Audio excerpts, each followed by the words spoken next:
there was a young woman who got laid up right next to the young boy I was treating.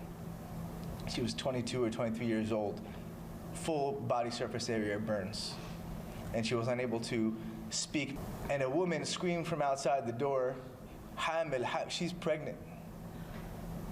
And so we turned her over quickly because she had come in, lay down on her belly, and somebody put an ultrasound probe on her belly, and she had a viable 18 to 20-week pregnancy.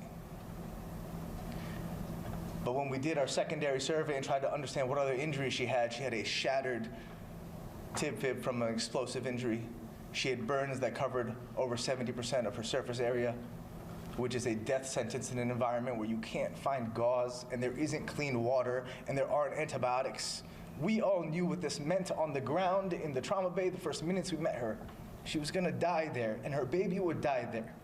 And there was nothing we were gonna be able to do about it because the Israeli government and the IDF had made it impossible to care for people to the extent which they deserve. Every human being deserves the right to medical aid in that situation. She was no fighter. She was a pregnant woman who was sitting in her home when a bomb dropped on her head. And she eventually moved to the ICU. And every day she lived until she died, she was in pain. Because we didn't have the kind of medicine we needed to care for her pain. And every morning when we'd round, we'd stop by her bed first. And every one of us and the Gazan medical professionals who are heroes that one day will get to be here and tell you their stories themselves so I don't have to tell it for them. We'd all keep our mouths shut and keep the tears held back because we knew we couldn't do anything and we knew the inevitable was coming. Until one day I walked in and the bed was empty. And her story is just one of tens of thousands.